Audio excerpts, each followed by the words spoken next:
Hello friends, welcome to our channel. तर friends, आता आपण डिटर्मिनंट्स हा आपण आपला सेकंड चॅप्टर स्टार्ट केला होता. तर त्यात आपण प्रिव्हियस लेक्चरमध्ये डिटर्मिनंट्स म्हणजे काय आणि त्याचे काही आपण एक्झाम्पल्स बघितले होते. तर आता आपण आपलं नेक्स्ट आज आपलं लेक्चर स्टार्ट करणार आहोत, लेक्चर नंबर सेकंड. तर बघूयात आता. तर प्रिव्हियस लेक्चरमध्ये आपण काय बघितलं होतं त्याचा थोडा ओव्हरव्ह्यू घेऊयात. तर बघा, आपण डिटर्मिनंटची डेफिनेशन बघितली. त्यात आपण कसा फॉर्मॅट असतो तो वगैरे बघितला. त्यानंतर आपण काही एक्झाम्पल्स घेतले, ते सॉल्व्ह देखील केले. ओके, आणि वेगवेगळ्या मेथडनी सॉल्व्ह करून बघितले, अकॉर्डिंग टू फर्स्ट रो किंवा अकॉर्डिंग टू सेकंड कॉलम, वेगवेगळ्या पद्धतीने. त्यानंतर अजून आपण एक नवीन हे बघितलं होतं. तर बघा, नवीन एक टाईप बघितलं होतं, ज्याच्यात आपण काय केलं होतं की एखादा जर तुमचा डिटर्मिनंट असेल कोणता हायर ऑर्डरचा, म्हणजे 3x3 चा मॅट्रिक्स पेक्षा जर मोठा जर ऑर्डरचा जर एखादा डिटर्मिनंट असेल, तर तो त्याचा डिटर्मिनंट फाइंड आउट करण्यासाठी एक सिंपल स्टेप हवी. त्यासाठी आपण काय केलं होतं, त्याला आपण काय केलं होतं, अप्पर ट्रायंगुलर किंवा लोअर ट्रायंगुलर असं करू शकतो आपण. तर ते केल्यानंतर आता त्याच्या आपण काय डायगोनल एलिमेंटचं काय घेत होतं, मल्टिप्लिकेशन घेतलं होतं, आणि त्या पद्धतीने आपण त्याचं डिटर्मिनंट एकदम इझी वे मध्ये फाइंड आउट केलं होतं. ओके, आणि आपण हे असं प्रिव्हियस लेक्चर मध्ये बघितलं होतं. तर आज आपला लेक्चर नंबर सेकंड स्टार्ट करणार आहोत आपण आज. तर बघूयात. तर बघा, डिटर्मिनंट्स मध्ये आपण आता प्रिव्हियस लेक्चर मध्ये डेफिनेशन वगैरे सर्व काही बघितलं. तर आता आपण एक एक्झाम्पल घेऊया, थोडं वेगळी अजून एक टाईप घेऊन आलेली मी. तर बघा, आता तुमच्या समोर एक एक्झाम्पल दिली तुम्हाला, जसं की दिसत असेल. तर बघा, क्वेश्चन आहे आपला इव्हॅल्युएट. त्याला इव्हॅल्युएट करायचं ना, हा एक आपल्याकडे एक गिवन मॅट्रिक्स आहे. बघा, ही जी एक वेगळा टाईप आहे, त्याच्यात आता सॉल्व्ह करण्याची पद्धत बघून घ्या. एकदम सिंपल अशी पद्धत आहे. तर हे बघा, जर समजा तर तुम्हाला जर क्वेश्चन मध्ये विचारलं की found out the determinant by using cofactor method. जे कोफॅक्टर मेथड म्हणजे आपण जसं की आपलं डिटर्मिनंट फाइंड आउट करतो त्याच पद्धतीने. ओके, तर आता जसं जर तुम्हाला क्वेश्चन मध्ये दिलं तर तुम्ही त्या पद्धतीने सॉल्व्ह करा. जर अदरवाईज जर तसं काही मेन्शन केलं नसेल तुमच्या क्वेश्चन मध्ये, तर तुम्ही ही एक इझी स्टेप आपण यूज करू शकतो. तर बघा, आता तुमच्याकडे हा एक काय गिवन मॅट्रिक्स आहे. तर त्याच्यात सॉल्व्ह करण्यासाठी बघा काय आपण फॉलो करू शकतो. तर आता हा आपण जो मॅट्रिक्स होता, हा जो सॉरी तुमचा जो डिटर्मिनंट होता, तो ऍज इट इज आपण लिहिला. ओके, आता लक्षात घ्या, स्टेप सांगतो मी आता. म्हणजे ऑलरेडी लिहिलेले आहे तिथे, तुम्हाला शो करतो फक्त कशा पद्धतीने आपण काय काय केलेले. तर बघा, आता हा तुम्ही तुमचा मॅट्रिक्स जसा तसा इथं किंवा डिटर्मिनंट तुम्ही घेतला इथे. तर मॅट्रिक्स घेतला तुम्ही, तर त्याची काय फर्स्ट आणि second column as it is लिहून घ्यायचं इथे साईडला. ओके, घेतला तुम्ही. इथे काय होता, फर्स्ट कॉलम 3 2 1, जसं की आपण 3 2 1 घेतला. त्यानंतर सेकंड कॉलम होता 3 -1 आणि 1. तर इथे पण 3 -1 1 ऍज इट इज हे दोघं कॉलम आपण इथे लिहिले. ओके, तर बघा, यासाठी पुढची स्टेप आपण काय करणार, आता तुमचा हा काय घेतलं तुम्ही, आता एक फॉरवर्ड मध्ये लिहिलं. त्यानंतर काय करायचं, आता हे जे एलिमेंट्स आहेत, हा 1 पासून एक क्रॉस मध्ये असा एक ॲरो, म्हणजे तुम्ही पेपर मध्ये मारू नका. तर तुम्हाला फक्त मी एक शो करण्यासाठी, म्हणजे आपण कशा पद्धतीने आपण सॉल्व्ह केलं त्यासाठी एक तुम्हाला एक ॲरो मेन्शन केलेला इथे. ओके, तर बघा, तर तुम्ही काय करणार, क्रॉस मध्ये आता सपोज हा ॲरो घेतला, म्हणजे एक लक्षात घ्या की आपल्याला किंवा आता सांगतो मी तुम्हाला, ऍडिशन करायची आपल्याला, तर ते आपण कशा पद्धतीने करणार ते बघून घ्या तुम्ही. तर असा क्रॉस मध्ये तुम्ही हे घेतले तिघ एलिमेंट्स. ओके, क्रॉस मध्ये घेतले तुम्ही. त्यानंतर येथे हे जे एलिमेंट्स येतील त्यांचं जे मल्टिप्लिकेशन येईल, या तिघ एलिमेंट्सचं काय करायचं आपल्याला, मल्टिप्लिकेशन घ्यायचंय. ते त्यांचं जे आन्सर येईल ते आल्यानंतर इथे जे येईल ना, ते मायनस साईन येणार आहे. मी आता तुम्हाला सांगतो मी कशा पद्धतीने आपण करणार ते, पण एक लक्षात घ्या. तर त्यानंतर ते घेतल्यानंतर पुढचे एलिमेंट्स आहेत त्यांचं मल्टिप्लिकेशन करणार, इथे मायनस साईन घेणार. असं या पुढच्या एलिमेंट्स पण करणार आपण. तर ते हे तिघं झाल्यानंतर आता हे तिघ, आता हे घेतले आपण, ही तिघ एलिमेंट्स घेतले. आता हा 3 घेतला. 3 मध्ये क्रॉस मधले हे जेवढे एलिमेंट्स आहेत त्यांचे आपण मल्टिप्लिकेशन घेणार. त्यानंतर पुढचे एलिमेंट्स, त्यानंतर नेक्स्ट लाईन. ओके, तर ते घेतल्यानंतर बघा, आता आपण काय करणार, त्यांचे ऍडिशन करणार आहोत. तर बघा, फर्स्ट ऑफ ऑल आता तुमचं जे एलिमेंट आहेत आपण हे घेतलेले +1 -1 आणि -11 आहे, बरोबर. तर यांच्यात आपल्याला काय करायची, मल्टिप्लिकेशन घ्यायची.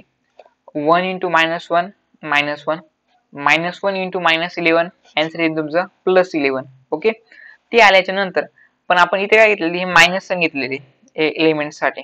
येणार जे आन्सर असेल त्याला आपण काय घ्यायचे, मायनस साइन घ्यायची.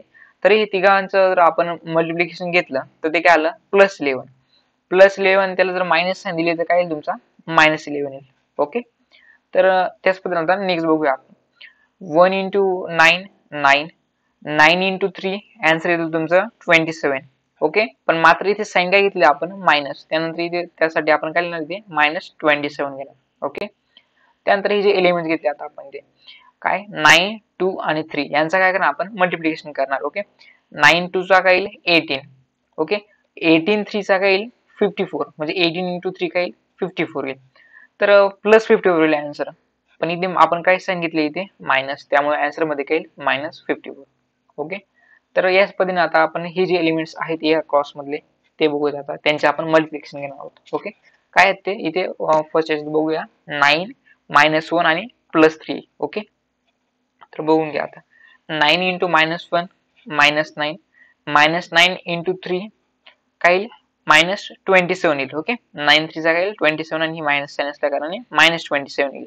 ओके, एलिमेंट्सला आपण काय प्लस साइन घेतलेले, पण मात्र तुम्हाला माहितच आहे प्लस मायनस आन्सर काय येईल तुमचा मायनस, त्यानंतर म्हणून मग आपला आन्सर येईल -27 येईल. ओके, हे पुढचे एलिमेंट्स बघू आता आपण. 1 इंटू 9 9, 9 इंटू 3 27. ओके, +27 आलं, इथे साइन काय plus, plus plus answer is plus येतं बरोबर, तर त्यामुळे तुमचा आन्सर येईल +27. ओके, त्यानंतर पुढचे एलिमेंट्स बघूयात ते काय 1 2 आणि -11 आहे. ओके, तर बघा 1 इंटू 2 इज 2, 2 इंटू -11 आन्सर येईल तुमचा -22.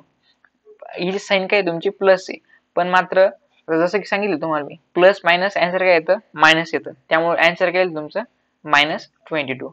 ओके, तर हे सर्व आल्याच्या नंतर आता जेवढे आता आपण ही क्रॉस मध्ये त्यांचं मल्टिप्लिकेशन घेतल्यानंतर जेवढे एलिमेंट्स येतात का, म्हणजे बघा हे काय एलिमेंट्स आलेले आपले आन्सर काय आलेले -11 -27 -54 -27 +27 आणि -22. आता हे आलेले आहेत आपले आन्सर्स आलेले आहेत. ओके, तर यांचे काय घ्यायचे आपल्याला ऍडिशन घ्यायची, म्हणजे हे बघा दाखवलेली मी इथे मेन्शन केलेलं आहे ऍडिशन इक्वल्स टू बघा आता -11 प्लस माय ब्रॅकेट मध्ये -27 प्लस ब्रॅकेट मध्ये -54 प्लस ब्रॅकेट मध्ये -27 प्लस 27 प्लस आणि ब्रॅकेट मध्ये -22. ओके, जेवढे एलिमेंट्स येतील ना त्यांचे काय घ्यायचे आपल्याला डायरेक्ट ऍडिशन घेऊन टाकायचे. ओके, तर हे सर्वांचे ऍडिशन केल्यानंतर तुमचं जे आन्सर येतं -114 येतं, ते काय तुमचं डिटर्मिनंट आहे. ओके, बघा इथे मी मेन्शन केलेले आहे addition of these 6 elements with their signs gives the value of a determinant. Okay, तर मग बघा 1 मिनिट, तर बघू शकता तुम्ही, म्हणजे इथे काय आता हे काय तुमचे हे काय आले तुमचे 6 एलिमेंट्स आलेत. ओके, तर हे 6 जे आलेले एलिमेंट्स आहेत त्यांचे काय घ्यायचे आपल्याला ऍडिशन घ्यायचे with their signs give the value of determinant. Okay, त्यांचे साइन जे असतील आलेले आन्सरची ते घेऊन आपल्याला काय घ्यायचे त्यांची ऍडिशन घ्यायची, आणि ती आपण काय घेतली या सर्व एलिमेंटचे जे ऍडिशन सॉल्व्ह केली, जेवढे एलिमेंट्स आहेत त्यांचे ऍडिशन घेतल्यानंतर जे आपलं आन्सर आलं जे की आलं -114, हे काय तुमचं डिटर्मिनंटचं आन्सर. तुम्ही जसे की आता आपण मागचे जे क्वेश्चन्स किंवा इथून मागचे जे आपण क्वेश्चन सॉल्व्ह करत आलेलो आहोत त्या स्टेपने जरी तुम्ही फॉलो केलं तर तुम्हाला जे येणार आन्सर आहे जे ते काय येईल -114 येईल त्याचं पण आन्सर. पण मात्र जर तुम्हाला एक सोपी मेथड म्हणून तुम्ही ही मेथड यूज करू शकता. ओके, तुम्हाला मी जसं की सांगितलं की जर समजा तुम्हाला जर पेपर मध्ये किंवा तुम्हाला जर क्वेश्चन असेल की कोफॅक्टर मेथडने सॉल्व्ह करा तुम्ही, तर तर तर तुम्ही ते कोफॅक्टर यूज करू शकता. अदरवाईज तुम्हाला जर ही सोपी वाटत असेल तर ही यूज करू शकता. ओके, ऍज पर क्वेश्चनची तुमच्याकडून काय डिमांड आहे त्या पद्धतीने करणार तुम्ही. तर एक नोट दिलेली आहे जी की म्हणजे this rule is only for 3x3 matrix, this is not applicable for higher order matrices. Okay, आणि हा जो रूल आहे ना हा फक्त 3x3 चे जे ऑर्डरचे जे मॅट्रिक्स येतात, म्हणजे किती म्हणजे 3x3 म्हणजे काय 3 रोज आणि 3 कॉलम्स असणारे जेवढे मॅट्रिक्स आहेत त्यांच्यासाठी हा रूल ऍप्लिकेबल आहे. ओके, आणि हा काय this is not applicable for higher order matrices, म्हणजे बघा कोणते 3x3 मॅट्रिक्सचाच 3x3 ऑर्डरच्या मॅट्रिक्सला हा रूल ऍप्लिकेबल आहे. अदरवाईज कोणताही मॅट्रिक्स असेल तर त्याला हा रूल ऍप्लिकेबल होणार नाही. ओके, हे काय एक समजून घे, हे काय एक डिस्क्लेमर आहे या पद्धतीने. ओके, तर बघूयात आपण नेक्स्ट. आता सपोज आपण एक अशाच पद्धतीने आपण एक नेक्स्ट एक्झाम्पल घेतले. बघा तुम्हाला मी एकदम समजून सांगितलं. ओके, तर कशा पद्धतीने आपण सॉल्व्ह करणार, हा एक तुम्हाला समजवलं एक्झाम्पल. हा पुढचा एक्झाम्पल पण मी घेतलेला आहे. ओके, जेणेकरून तुम्हाला जर त्या फर्स्ट एक्झाम मध्ये समजलं नसेल काही एक्झाम्पल मध्ये, तर नेक्स्ट एक्झाम्पल मध्ये आपण बघू शकतो. आता बघा, आता तुम्हाला हा एक क्वेश्चन घेतलेला आहे मी, हा काय मॅट्रिक्स घेतलेला आहे. ओके, तर काय तो 3x3 चा मॅट्रिक्स आहे. तुम्ही बघू शकता काय आहेत तिथे 3 रोज आणि 3 कॉलम्स आहेत. आपला रूल सांगतो ना इथे की this rule is only for 3x3 matrix, म्हणजे हा काय फक्त 3x3 मॅट्रिक्स साठी ऍप्लिकेबल आहे. म्हणून आता हा मॅट्रिक्स काय 3x3 मॅट्रिक्स आहे, म्हणजे याच्यात आपण तो रूल अप्लाय करू शकतो. तर बघूयात. तर पहिली स्टेप काय आहे तुम्हाला सांगितली होती, फर्स्ट जे दोघं कॉलम्स असतील ते ऍज इट इज लिहायचे आहेत. तर बघा, तर फर्स्ट कॉलम काय आहे तुमचा इथे 1 2 0, जो की आपण ऍज इट इज लिहिला. त्यानंतर 0 3 5 तो पण आपण लिहिला. ओके, हे घेतलं. त्यानंतर हे जे एलिमेंट्स आहेत यांच्या आता तुम्हाला समजण्यासाठी मी काय सांगितलं, इथे क्रॉस दाखवले मी. तर तुम्ही बघू शकता क्रॉस मध्ये इथे असं एक हे एलिमेंट्स घ्यायचे, त्यांच्या क्रॉस मध्ये जेवढे एलिमेंट्स येतात ते घ्यायचे आहेत. ओके, या पद्धतीने घेतले. तर तुमचे लेफ्ट साईडचे जेवढे एलिमेंट्स येतात, ओके, इथे एरो इकडचे, तर त्यांना त्यांचं जे आन्सर येईल त्याला काय द्यायचे, मायनस साईन द्यायची. ओके, मायनस साईन म्हणजे जसा तुमचा आन्सर असेल त्यानुसार तुम्ही सॉल्व्ह करू शकता. इथे मायनस साईन येतील आणि इकडच्या एलिमेंट्सला प्लस साईन येईल. ओके, तर मग आता हे जेवढे जे एलिमेंट्स आलेले आहेत हे तिघं, तर यांच्यात काय करायला आपल्याला मल्टिप्लिकेशन करायचे. तर बघू शकता तुम्ही 0 इंटू 3 इंटू 4. आता 0 इंटू 3 0 इंटू एनिथिंग, आन्सर काय येईल तुमचं 0 येईल. ओके, त्याला प्लस मायनस साईनची काही गरज नाही. 0 हा याला काय असता न्यूट्रल असतो, त्याला साईन नसते, हे तुम्हाला माहितच आहे. ओके, तर बघूयात नेक्स्ट. आता हे जे 3 एलिमेंट्स आहेत म्हणजे कोणते 5 2 1, यांच्यात आपल्याला काय करायचंय मल्टिप्लिकेशन करायचंय. तर बघा 5 इंटू 2 10 आणि 10 इंटू 1 आन्सर इज 10 येईल. ओके, तर मात्र प्लस 10 आला आन्सर, बरोबर. पण मात्र इथे आपण साईन काय घेतली इथे मायनस, त्यामुळे येणार जे तुमचं जे आन्सर येईल त्याला साईन काय येईल तुमची मायनस, म्हणजे काय येईल -10 येईल. ओके, त्यानंतर नेक्स्ट पुढचे एलिमेंट्स आहेत ते म्हणजे काय -2 +2 आणि 0. बघा आणि त्यांचे आपण काय करू मल्टिप्लिकेशन करूयात. -2 into 2 answer is -4, -4 into 0 then your answer is 0. तर तुमचा आन्सर काय येईल 0 येईल. ओके, इथे मायनस साईन आहे पण आता 0 ला काही आपण साईन देऊ शकत नाही. ओके, तर आता हे जे एलिमेंट झाले त्यानंतर इकडचे बघूयात आपण. तर यांच्यात काय -2 3 आणि 1 आहेत. यांच्यात आपल्याला काय करायचे मल्टिप्लिकेशन करायची या तिघ एलिमेंटची. -2 इंटू 3 येईल -6, -6 इंटू 1 आन्सर येईल तुमचा -6. ओके, पण मात्र इथे साईन काय प्लस साईन आहे. ओके, इथे तर तुम्हाला माहिती आहे प्लस मायनस जर असेल तर त्यांचं आन्सर काय येतं मायनसच येतं. तुमचा प्लस ही असला तरी तुमचं जे आन्सर आहे इथे काय -6 येतं. ओके, प्लस मायनस मायनस, तर तुमचा आन्सर काय येईल -6 येईल. ओके, पुढचे जे एलिमेंट्स आहेत जे की म्हणजे 0 2 आणि 0 आहे. ओके, तर यांच्यात मल्टिप्लिकेशन घ्यायचे आपल्याला. तर 0 ने कोणत्या एलिमेंटला तुम्ही मल्टिप्लाय करा आन्सर 0 येईल. Okay, answer is 0. त्यानंतर आपण बघू शकतो 5 2 4 हे जे तिघ एलिमेंट्स आहेत यांच्यात आपल्याला काय करायचे मल्टिप्लिकेशन करायचे. 5 इंटू 2 आन्सर इज 10 आणि 10 into 4 answer is 40.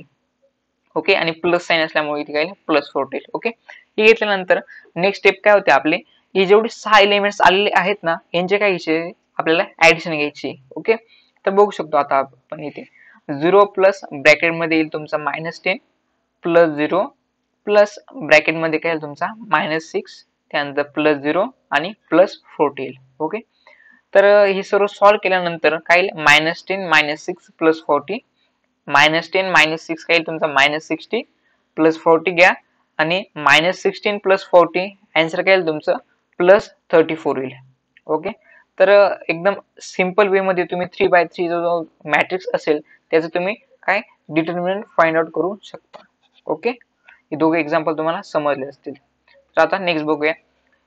There are 3 elementary row operations, namely first आहे तुमचं RIJ, सेकंड असतो तुमचा K इंटू RIJ. म्हणजे K म्हणजे काय तुमचा असा कोणताही एखादा कॉन्स्टंट असू द्या, सपोज तुमचा नंबर असेल किंवा एखादा दुसरा कॉन्स्टंट असेल किंवा तुमचा एखादा व्हेरिएबल असेल, त्याने काय करायचं RIJ म्हणजे तो तुमचा RIJ जो मॅट्रिक्स असेल त्याच्याशी त्याला काय करायचं मल्टिप्लाय करायचे. ओके, आणि त्यानंतर थर्ड जो ऑपरेशन येतं जे की म्हणजे RI प्लस KRJ.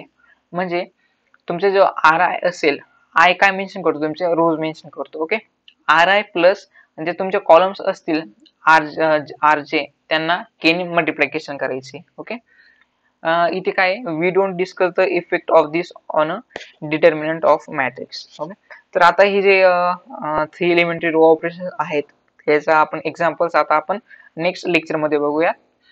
तर मला वाटतं तुम्हाला समजलं असेल. आज आपण थोडेच टॉपिक घेतले जो की म्हणजे डिटर्मिनंट सॉल्व्ह करायचा होता आपल्याला. तर त्यासाठी एक तुम्हाला एक वेगळा टाईप समजून दिला मी. एक दोनच एक्झाम्पल घेतले आपल्या आजच्या लेक्चरमध्ये, आणि तुम्हाला मी काय सांगितलं, एलिमेंटरी रो ऑपरेशन्स आहेत ते तिघ, यांचे जे एक्झाम्पल्स आहेत आपण हे पुढच्या लेक्चरमध्ये बघूयात. ओके, तर thanks for watching our this lecture. If you like this lecture then like, share and subscribe our channel. तुम्हाला जर काही डाऊट असेल तर कमेंट सेक्शन मध्ये नक्की विचारा. Okay, bye.